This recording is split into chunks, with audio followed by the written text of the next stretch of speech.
Indonesia gemparkan zona Asia. Pelatih Jepang langsung komentar begini soal kepemimpinan wasit di laga Timnas Indonesia vs Bahrain.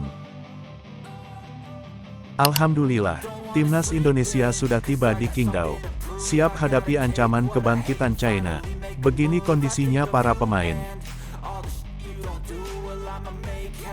Timnas Indonesia bukan hanya sekali dirugikan wasit asal Timur Tengah. Setiap laga di Timur Tengah pasti dicurangi. Gimana menurut kalian? Sejarah buktikan laga Timnas Indonesia vs Bahrain bisa diulang dan wasit Ahmed Alkaf dihukum seumur hidup. Begini analisanya.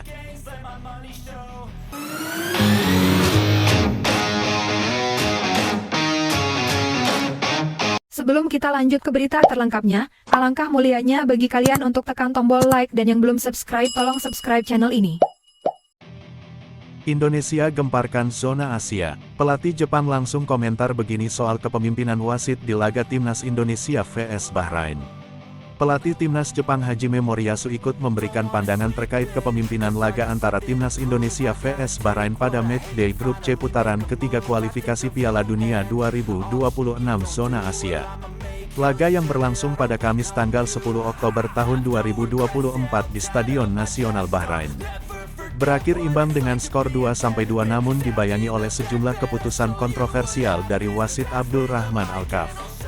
Moriyasu dan juga timnya tergabung dalam fase kualifikasi yang sama mengaku prihatin dengan keputusan-keputusan yang dianggap merugikan Indonesia. Saat diwawancari media Jepang, Moriyasu mengatakan, "Saya menyaksikan pertandingan Indonesia melawan Bahrain dan beberapa keputusan yang diambil oleh wasit sangat sulit dimengerti. Kita semua tahu dalam sepak bola wasit harus adil dan tegas, tetapi ada momen-momen di mana saya merasakan keputusan itu lebih menguntungkan tuan rumah." Menurutnya waktu yang diberikan kepada Bahrain di menit akhir pertandingan menjadi sorotan utama. Waktu itu sangat dipaksakan. Dan sejujurnya saya memahami jika para pemain dan staf Indonesia merasa kecewa. Sepak bola harus memberikan keadilan terutama di ajang besar seperti kualifikasi Piala Dunia. Moriyasu juga menyoroti terhadap mentalitas pemain di lapangan. Ketika pemain merasa dirugikan oleh keputusan wasit ini tidak hanya mempengaruhi permainan fisik mereka tetapi juga mental. Semangat Indonesia yang terus berjuang tetapi keputusan-keputusan seperti itu pasti meninggalkan luka. Meskipun hasil akhir imbang 2-2, Moriyasu menekankan untuk Konfederasi Sepak Bola AFC untuk meninjau kembali kepemimpinan wasit dalam laga pertandingan-pertandingan penting. Ini bukan pertama kalinya ada keluhan tentang kepemimpinan wasit di AFC.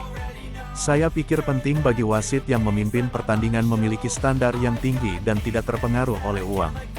Moriyasu juga memberikan dukungan terhadap Timnas Indonesia. Saya melihat perkembangan dari Timnas Indonesia setelah beberapa tahun terakhir. Mereka menunjukkan kualitas dan semangat juang yang tinggi. Saya berharap mereka bisa tetap fokus dan terus berjuang di kualifikasi Piala Dunia ini.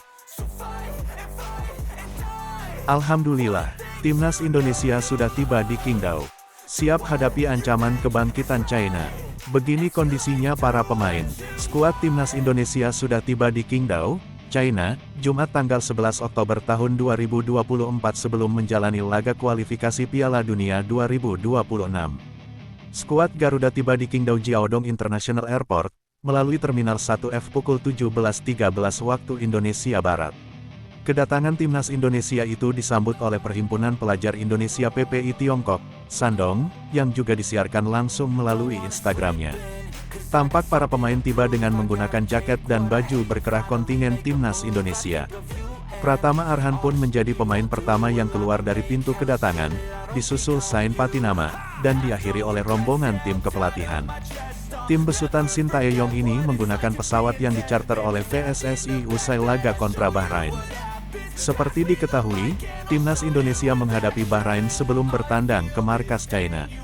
Penggunaan pesawat sewaan tersebut bertujuan untuk memangkas waktu penerbangan ke Qingdao yang tergolong jauh dari ibu kota Cina, Beijing. Ya, jarak Beijing ke Qingdao memakan waktu sekira 6,5 jam melalui jalur darat. Maarten Paesches akan menghadapi Cina di Qingdao Youth Football Stadium, Selasa tanggal 15 Oktober tahun 2024, pukul 19 waktu Indonesia Barat. Dengan demikian, maka skuad Garuda setidaknya memiliki waktu 3 hari untuk melakukan pemulihan sekaligus persiapan melawan Cina. Skuad Garuda bermodal 1 poin dalam laga itu, usai bermain imbang 2-2 melawan Bahrain, Kamis tanggal 10 Oktober tahun 2024 malam WIB. Di sisi lawan, Cina harus pulang ke rumah dengan tangan kosong, usai disikat Australia 1-3, di Adelaide Oval, Adelaide, Kamis tanggal 10 Oktober tahun 2024 siang WIB. Berdasarkan klasemen, Timnas Indonesia saat ini berada di urutan kelima atau tepat di atas Cina. Timnas Indonesia mengoleksi 3 poin, hasil dari 3 hasil imbang yang telah dilakoni. Sementara itu, negeri tirai bambu menjadi juru kunci di grup C, dengan belum mengantongi 1 poin pun. China belum mau menyerah mengejar mimpi ke Piala Dunia 2026. Pelatih China, Branko Ivankovic mengincar Timnas Indonesia sebagai momen kebangkitan. Dirinya mengincar finish di 4 besar grup C. Tujuan kami adalah finish 4 besar di grup, kemudian mencapai tahap berikutnya. Jadi, pertandingan kandang melawan Indonesia adalah awal perjuangan yang sesungguhnya. Kami harus bekerja lebih keras untuk meraih hasil positif, ujarnya. Timnas Indonesia bukan hanya sekali dirugikan wasit asal Timur Tengah. Setiap laga di Timur Tengah pasti dicurangi. Gimana menurut kalian? Timnas Indonesia asuhan Sintayong kembali meraih hasil imbang pada matchday ketiga saat menghadapi Bahrain. Terdapat banyak drama di balik pertandingan Timnas Indonesia melawan Bahrain, dari gol kontroversial hingga keputusan berat sebelah dari wasit Ahmed Alkaf. Pertandingan Bahrain melawan Timnas Indonesia berlangsung seru sejak menit babak pertama. Jual beli serangan terjadi sejak wasit Ahmed Alkaf meniup peluit kick-off, Kamis tanggal 10 Oktober tahun 2024. Stadion Nasional Bahrain bergemuruh di menit ke-15 setelah tendangan bebas Mohamed Marhoun membentur tiang dalam dan menjadi gol untuk tuan rumah. Pasukan Sintayong bangkit menggencarkan serangan demi serangan. Lalu puncaknya di menit ke-48, gol tercipta lewat kaki Ragnar Oratmangun. Skor 1-1 bertahan hingga turun minum. Memasuki babak kedua, Sintayong melakukan penyegaran. Pemain anyar Eliano Reijenders masuk menggantikan Sandy Walsh. Rizky Ridho juga masuk menggantikan Jordi Amat. Keunggulan skuad Garuda terus bertahan hingga menit tambahan waktu. Wasit memberikan 6 menit tambahan waktu. Namun entah apa yang dipikirkan wasit Ahmed Alkaf, pertandingan berjalan hingga menit 99. Di mana Mohamed Marhoun mendapat kesempatan menceploskan bola ke gawang Maarten Paes. Gol kontroversial itu juga langsung disahkan wasit Ahmed Alkaf, padahal terdapat kemungkinan offside. Tanpa mempertimbangkan untuk melihat VAR, Ahmed Alkaf langsung mengesahkan gol tersebut, hingga pertandingan berakhir dengan skor 2-2. Kondisi ini sangat merugikan Timnas Indonesia, ketika kemenangan di depan mata sirna, dan gagal mendapatkan 3 poin. Sontak saja, jajaran pemain cadangan hingga staf kepelatihan dan ofisial Timnas Indonesia melayangkan protes keras.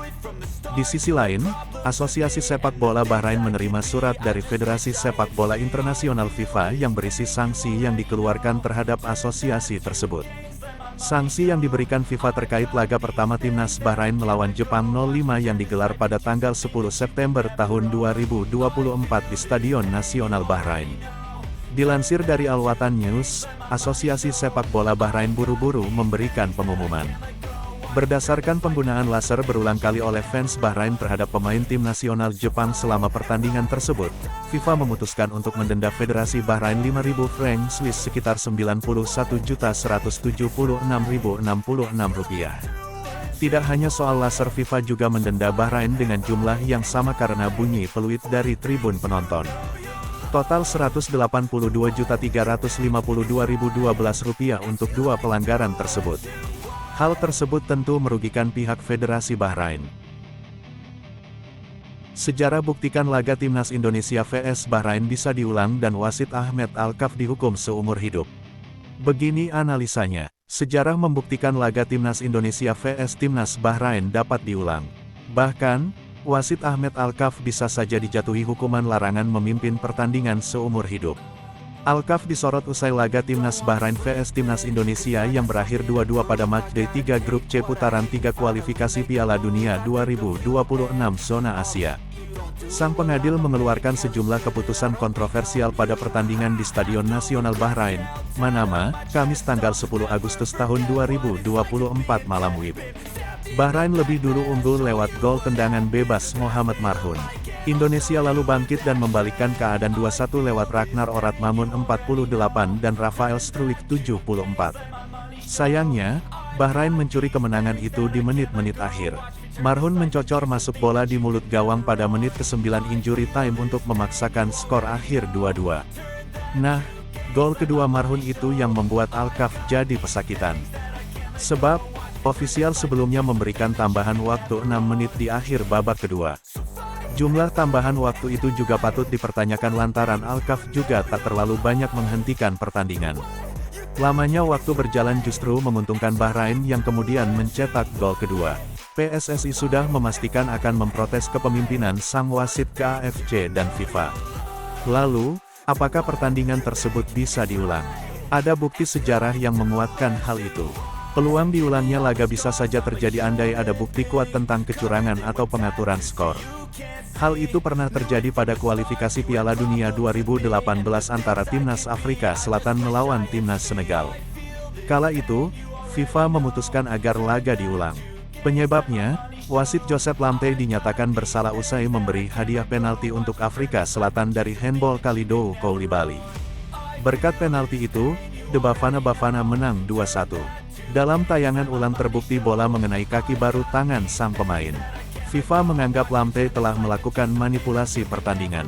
Pengadil asal Ghana itu dijatuhi hukuman terlibat dalam semua aktivitas yang berkaitan dengan sepak bola, baik level nasional maupun internasional, seumur hidupnya. Hukuman untuk Lamte ini dikuatkan oleh putusan pengadilan arbitrase olahraga CAS. Laga bermasalah itu lalu diulang pada November tahun 2017. Hasilnya, Senegal menang 2-0 atas Afrika Selatan. Kemenangan itu terbukti penting untuk mengantarkan The Indomitable Lions menembus Piala Dunia 2018.